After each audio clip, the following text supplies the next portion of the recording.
আজকের ঘটনায় বলবো মেয়ের শ্বশুরবাড়ি এসে তিন সদ্য যুবতী ননদের সাথে ঘটে যাওয়া এক সত্য ঘটনা নিয়ে। আমি তমাল। আমার বর্তমান বয়স ৫৯। ১ বছর আগে চাকরি থেকে অবসর নিয়েছি। আমার খুব বেড়াতে ভালো লাগে। আমার স্ত্রী গত হয়েছেন বছর ৫ আগেই। একটি মাত্র মেয়ে, তারও বিয়ে দিয়েছি ৮ বছর হলো। মেয়ের শ্বশুরবাড়ি কলকাতাতেই। ওদের জয়েন্ট ফ্যামিলি আর বেশ বড় সংসার। আমার জামাই রেলে চাকরি করে, আর আমার জামাইরা ৫ ভাই আর ৩ বোন। মেয়ের জামাইয়ের নাম সমর, সবার বড়।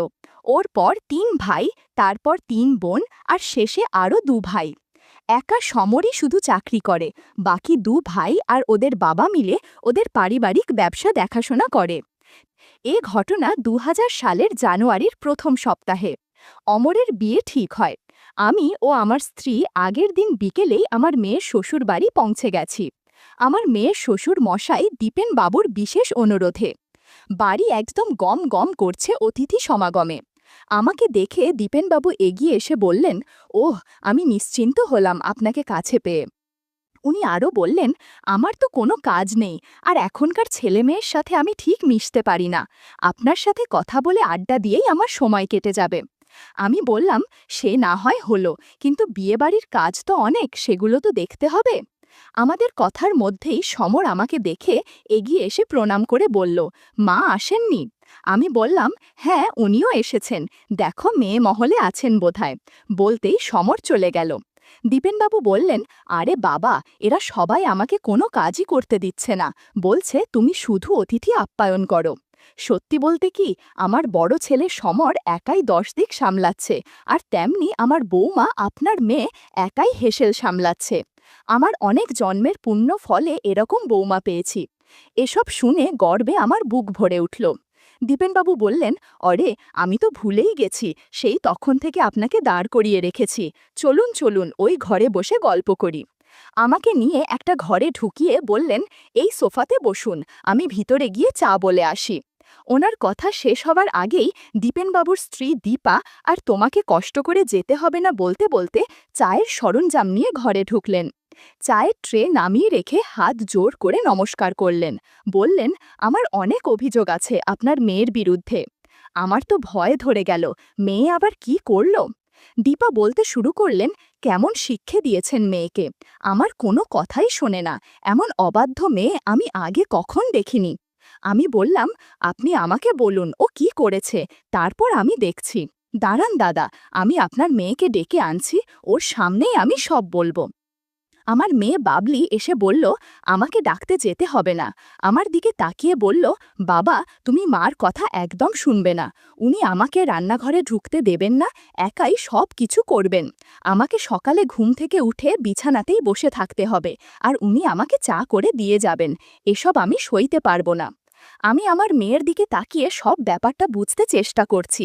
বাবলি আরও বলল, জানো বাবা, ওনার হাই প্রেশার, ডাক্তার ওনাকে আগুনের কাছে থাকতে মানা করেছেন, তবুও আমাকে বকাবকি করে নিজেই রান্নাঘরে ঢুকবেন। যদি ভালো মন্দ কিছু হয়ে যায় তখন আমরা সবাই কি করব। তাই আমি ওনার কথা শুনি না আর শুনবও না। এবার তুমি বিচার করো। দীপা বললেন, দেখছেন কিরকম পাকা গিন্নির মতো আমাকে শাসন করছে। সব শুনে আমি হো হো করে হেসে বললাম, বিয়ানের মধ্যে আমাকে জড়াবেন না, আপনাদের মা মেয়ের ব্যাপারে আমি নেই। দীপা মুখ গম্ভীর করে বললেন, আমি আপনার কাছে সুবিচার চেয়েছিলাম, উল্টে আপনি তো আপনার মেয়েকেই সাপোর্ট করছেন। যাকগে, অনেক তো ঝগড়া হলো, এবার চা খাওয়াবেন তো নাকি? এসব কথাবার্তার মধ্যে অরুণা এসে হাজির। ওকে দেখে আমি তো একদম চমকে গেলাম। ১ বছর আগে যখন ওকে দেখেছিলাম তখন ওর মধ্যে যৌবন আসেনি, তবে আজ দেখছি অনেক বড় হয়ে গেছে। যে কারো চোখ আটকে যাবে অরুণার দিকে। ওর স্বভাব কিন্তু একই রকম আছে। স্মৃতি রোমন্থন করতে করতে আমার কেমন যেন অনুভূতি হলো। মনে হচ্ছে জাদুর লাঠিতে কিছু হয়েছে। দীপেনবাবু অরুণাকে বললেন, এ কিরকম জাণ্ড, দেখছো না ওনাকে চা দেওয়া হয়েছে, চাটা তো শেষ করতে দেবে নাকি? অরুণা মুখ ভারী করে কল থেকে নেমে সোজা ঘর থেকে বেরিয়ে গেল। আমি বললাম, দেখুন তো, বেচারি রাগ করে চলে গেল। দীপেনবাবু বলল, আরে না না, আপনি ভাববেন না, ওর রাগ বেশিক্ষণ থাকে না, দেখবেন একটু পরেই আবার এসে আপনার কলে বসে পড়বে। জানেন তমালবাবু, আমার এই ছোট মেয়েটি ভীষণ ভালো, ওর দিদিদের মতো নয়, ভীষণ মিশুকে, আর মনটা ভীষণ ভালো ও উদার। আমি বসে বসে মাথা নেড়ে সাই দিচ্ছি। এরই মধ্যে সন্ধে নেমে এলো, আর অরুণা একটা লুঙ্গি নিয়ে এসে আমাকে দিয়ে বলল, তুমি সারা রাত প্যান্ট জামা পরেই থাকবে নাকি? নাও, এটা পরে নাও, আমি তোমার ফতুয়া নিয়ে আসছি জেঠিমার কাছ থেকে, বলেই বেরিয়ে গেল। আমি দীপেনবাবুর দিকে তাকাতেই উনি বললেন, নিন, আমার মায়ের হুকুম তামিল করুন, আর আমি গিয়ে দেখি ওদিকটা আপনি প্যান্ট শার্ট ছেড়ে লুঙ্গি ফতুয়া পরে বিশ্রাম করুন। দীপেনবাবু বেরিয়ে গেলেন, আর অনেক আগেই আমার মেয়ে ওর শাশুড়িকে নিয়ে চলে গেছে। আমি লুঙ্গি পরে প্যান্ট ভাঁজ করে রেখে অপেক্ষা করছি আমার ফতুয়ার জন্যে। একটু পরেই অরুণা আমাকে ফতুয়া দিল, আর সাথে একটা শাল গায়ে দেবার জন্যে। আমি ফতুয়া পরে শালটা গায়ে জড়িয়ে আরাম করে সোফাতে বসলাম, আর সাথে সাথে অরুণাও এসে আমার কলে বসে পড়ল। একটু পর জাদুর লাঠিতে আবার নাড়াচাড়া শুরু করল। অরুণা ইচ্ছে করে জাদুর লাঠি নিয়ে কেমন যেন করছে। বন্ধুরা, ইউটিউবের কড়া নিয়মের কারণে কিছু বিষয় সরাসরি বলা যাচ্ছে না। তোমরা কমেন্টে দেওয়া লিঙ্ক থেকে আমার ওয়েবসাইট ভিজিট করো, সেখানে একদম খোলামেলা গল্প দেয়া আছে, যেগুলো ইউটিউবে পাওয়া যায় না।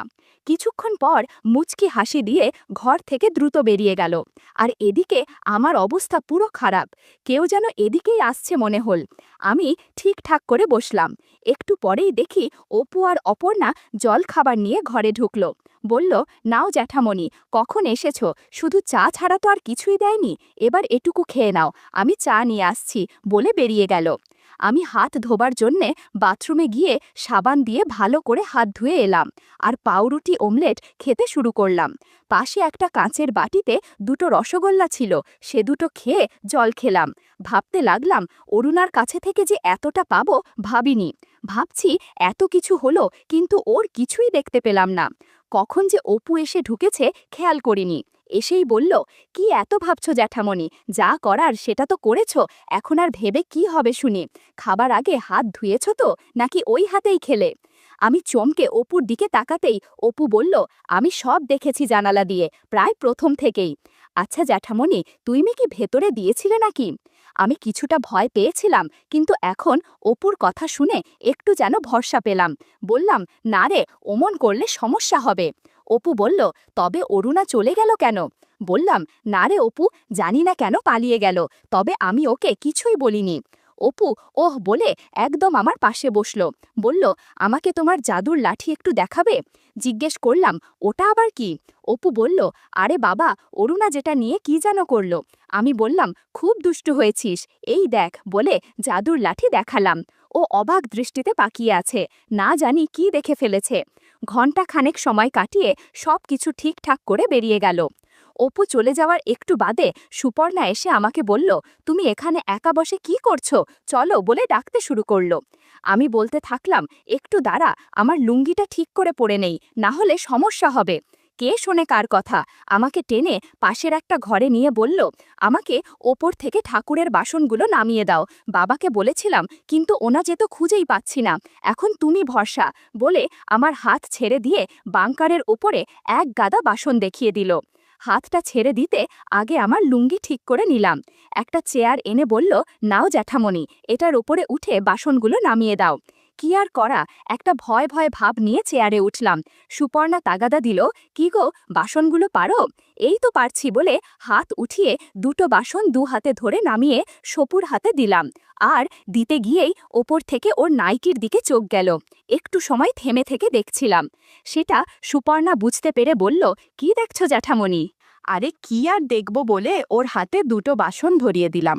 সেটা নিচে রেখে আবার আমার দিকে তাকিয়ে বলল, বাকি বাসনগুলোও তো নামাতে হবে। আমি আবার কয়েকটা বাসন নামিয়ে ওর দিকে তাকাতেই দেখলাম ও আমার লুঙ্গির দিকে তাকিয়ে আছে। বললাম, কি রে, কি দেখছিস? সুপর্ণা একটু থতমত খেয়ে আমার কথার কোনো জবাব না দিয়ে বলল, এই তো দাও আমার হাতে, বলে হাত বাড়ালো, কিন্তু চোখ অন্যদিকে। এই সুযোগে আমিও ওপর থেকে ওকে দেখলাম। আমি না বোঝার ভান করে ওকে বললাম, কি রে, আরও বাসন নামাতে হবে না? একটু আনমনা ভাবে বলল, হ্যাঁ, সবগুলোই নামাতে হবে। আমি আবার বাসন নামানোর জন্য হাত তুললাম, আরও কয়েকটা বাসন ওর হাতে দিলাম। খুব তাড়াতাড়ি বাসনগুলো নামিয়ে চেয়ার থেকে নেমে পড়লাম। এদিকে সুপর্ণা ঘরের দরজা বন্ধ করে দিল। আমি বললাম, তুই যে দরজা বন্ধ করলি, বাড়ির সবাই কি ভাববে বলো তো? শুনে হেসে বলল, বাড়ির সবাই বাইরে গেছে হবু বৌদির জন্যে কী সব কেনাকাটি করতে, জেঠিমাও গেছেন। অপু রুনাও ওদের সাথে গেছে। আমাকে মা বলল সদর দরজা বন্ধ করতে। বললাম, তাহলে ঘরের দরজা বন্ধ করলি কেন? বারের এবা মাসি আছে না, উনি তো রান্নাঘরে রাতের রান্না বান্না করছেন, যদি হঠাৎ এখানে এসে হাজির হন তাই। আর কথা না বাড়িয়ে আমাকে জাদুর লাঠি দিয়ে জাদু দেখাও, আমার আর তর সইছে না। এবার আমি ওর কাছে এগিয়ে গেলাম আর বললাম, শুধু আমিই দেখাবো, তুই কিছু দেখাবি না? বলল, হ্যাঁ, তবে আগে তোমাকে দেখাতে হবে। মিনিট 10 জাদু দেখালাম, এমন জাদু ও জীবনে দেখেনি। বেশ কিছুক্ষণ দুজনে বিশ্রাম করলাম। মনে হলো বাইরে কেউ যেন কথা বলছে, তাই আমরা সব ঠিকঠাক করে গুছিয়ে নিলাম। সুপর্ণা বলল, জেঠুমণি আরও 2টো বাসন ওপরে আছে, ও 2টো নামিয়ে দাও, আমি দরজা খুলছি। আমি বাসন 2টো নামিয়ে চেয়ার থেকে নেমে খোলা দরজা দিয়ে দুজনে বেরিয়ে এলাম, আর পুজোর ঘরে বাসনগুলো রেখে সোজা বাথরুমে চলে গেলাম। ঘর থেকে যখন বেরোলাম, সুপর্ণার মাসি আবার রান্নাঘরের দিকে যাচ্ছে। ওর সামনাসামনি পড়লে কিছু সন্দেহ করতে পারত। আমি বাথরুম থেকে বেরিয়ে দেখলাম সুপর্ণা আমার জন্যে পাজামা পাঞ্জাবি নিয়ে দাঁড়িয়ে আছে। আমার দিকে তাকিয়ে একটু লাজুক হাসি দিয়ে ঘরে ঢুকে আমাকে বলল, জেঠুমণি, তুমি আমাকে যে জাদু দেখিয়েছ সেটা আমি জীবনে ভুলব না। আমি হেসে ওকে বললাম, এখন ভাগ, জামা পাল্টে নিয়ে ভালো কিছু পর, ততক্ষণে আমিও পাঞ্জাবি পাজামা পরে তৈরি হয়ে নিই। সুপর্ণা চলে গেল। আমি ওদের বসার ঘরে গিয়ে টিভি খুলে দেখতে থাকলাম। সুপর্ণার মাসি এসে আমাকে 1 কাপ চা দিয়ে গেলেন। সত্যি আমার মন বলছিল এখন 1 কাপ চা পেলে ভালো হতো। ভদ্রমহিলা কি করে জানলেন যে আমার এখন 1 কাপ চায়ের খুবই দরকার? জীবনে মাঝে মাঝে এরকম অনেক ঘটনাই ঘটে, যেরকম আজ হয়েছে। হঠাৎ অরুণা এসে হাজির। ওর মুখের দিকে তাকাতেই মনে হলো কোনো কারণে ওর মেজাজ ঠিক নেই। ওকে জিজ্ঞেস করলাম, কিরে রুনা, কি হয়েছে রে? শুনে আমার দিকে তাকিয়ে কোনো জবাব না দিয়ে মুখ ঘুরিয়ে টিভি দেখতে লাগলো। আমি আবার জিজ্ঞেস করাতে বেশ অভিমানী স্বরে বলল, যায়, তোমার সাথে আমি আর কথা বলবো না, তুমি আমাকে একটুও ভালোবাসো না। জিজ্ঞেস করলাম, ওরে, সেটা তুই কিভাবে জানলি যে আমি তোকে ভালোবাসি না? একটু আগে তুমি সুপর্ণা দিদিকে যা যা করেছ সব আমি নিজে চোখে দেখেছি। কত আদর করলে, আর আমাকে তো আদর স্নেহ করোই না। আমি বললাম, সব কিছু তো আর ভরা বাড়িতে দেয়া যায় না, সুযোগ পেলে তোকেও ভালোবাসবো, জাদু দেখাবো। কিছুক্ষণ চুপ করে থাকলো, একটু পরে বলল, আমাদের পাশের বাড়িতে আমাদের 2টো ঘর দিয়েছে, রাতে আমি ঠিক সময় তোমাকে ডেকে নিয়ে যাব, তখন কিন্তু আবার সুপর্ণাদিকে ডেকে এনো না। মুখে বললাম, অরে না না, তুই ঘাবড়াস না, তোকে বাদ দিয়ে আমি আর তাওকে কিছু করব না। কথাটা শুনে অরুণা একটু হাসি হাসি দিয়ে বলল, যাও, সুপর্ণাদিকে নিয়ে ওষুধ কিনে আনো, আগে ওষুধ কিনে ওকে খাইয়ে দাও, নয়তো কজা মেলা হবে, পরে কাউকে মুখ দেখাতে পারবে না। অরুণার বুদ্ধি আর সব দিকে এত খেয়াল রাখে দেখে আমার খুব ভালো লাগলো। ও ঘর থেকে যাবার আগে আমাকে বলে দিল সে সুপর্ণাকে পাঠাচ্ছে। মিনিট 10 পরে সুপর্ণা এলো। সুন্দর চুড়িদার, হালকা গোলাপির ভেতরে হালকা নীল সুতোর কাজ করা, ওকে বেশ মানিয়েছে। ও আমাকে দেখে জিজ্ঞেস করলো, জেঠুমণি, তুমি বলো আমাকে কেমন লাগছে? হাতের ইশারাতে বললাম, তোকে ভীষণ সুন্দর লাগছে আর খুব আকর্ষণীয়। শুনে একটু লজ্জা পেয়ে বলল, তুমি না ভীষণ অসভ্য। বললাম, যেটা সত্যি সেটাই বললাম। এরপর সুপর্ণা একটা চাদর গায়ে জড়িয়ে নিল আর আমাকেও একটা দিল। বাড়ির সবাইকে বলে বেরোতে যাব, তখনই দীপেনবাবু বললেন, আর মশাই, কোথায় চললেন? ভাবলাম যে একটু আড্ডা দুজনে। বললাম, সুপর্ণা কিছু কেনাকাটা করবে, কাউকে না পেয়ে আমাকে ধরে বসল। কি করি বলুন, ওকে তো আর একা একা ছাড়া যায় না, তাই? শুনে দীপেনবাবু বললেন, ঠিক আছে, তাড়াতাড়ি ঘুরে আসুন। ছাড়া পেয়ে আমি আর না দাঁড়িয়ে বেরিয়ে পড়লাম। ওদের বাড়ি থেকে বেরিয়ে একটু হেঁটে যেতে হয়, ওখানে রিকশা অটো দুটোই পাওয়া যায়। সুপর্ণা আমাকে বলল, জেঠুমণি, রিকশা নাও। ওর কথা মতো আমরা রিকশাতে গিয়ে বসলাম। ভীষণভাবে চেপে চুপে বসতে হলো। একটু এগোনোর পর রাস্তা ভীষণ খারাপ আর অন্ধকার। রিকশাওয়ালা বলল, বাবু, ভালো করে ধরে বসুন। শুনে দুজনে একটু সাবধানে বসলাম। সুযোগ বুঝে কিছু ঘটনা ঘটে গেল। বাজারের কাছাকাছি আসতেই আমরা দুজন আবার যে যার হাত গুটিয়ে নিলাম। আমি ওষুধের দোকানে ঢুকে কয়েকটা গর্ভনিরোধক ট্যাবলেট নিয়ে বেরিয়ে এলাম। সুপর্ণা বলল, জেঠুমণি, আমার ভীষণ খিদে পেয়েছে। আমিও বললাম, আমার বেশ খিদে পেয়েছে। শুনে বলল, চলো, সামনে একটা ভালো রেস্টুরেন্ট আছে, ওখানকার খাবার খুব টেস্টি। ওকে অনুসরণ করে রেস্টুরেন্টে গেলাম। দেখলাম বেশ ভিড়, বসার জায়গা নেই। কাউন্টারে ছেলেটি বলল, কাকু, আপনারা ওপরে যান, ওখানে জায়গা পেতে পারেন। আমরা ওপরে উঠে দেখলাম টেবিল সবই ভর্তি। একজন ওয়েটার এগিয়ে এসে বলল, কাকু, একদম শেষের কেবিনটা খালি আছে, আপনি আপনার মেয়েকে নিয়ে ওখানেই যান। ওর কথা অনুযায়ী ওই কেবিনে গিয়ে বসলাম। কেবিন মানে একটা বেঞ্চ পাতা আর চারিদিকে ঘেরা আর একটা টেবিল ল্যাম্প জ্বলছে। ছেলেটিকে কিছু খাবার অর্ডার দিতে সে বলল, একটু দেরি হবে কিন্তু, আমি আপনাদের জন্য কোল্ড ড্রিঙ্কস পাঠাচ্ছি বলে পর্দা টেলে বেরিয়ে গেল। আমি যেখানে বসেছি সেখান থেকে পর্দার ফাঁক দিয়ে বাইরেটা ভালোই দেখা যাচ্ছে।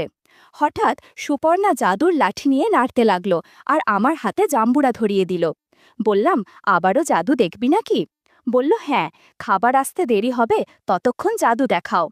বললাম, তুই এটা শুনতে পেলি না যে কোল্ড ড্রিঙ্কস দিতে আসবে এখুনি?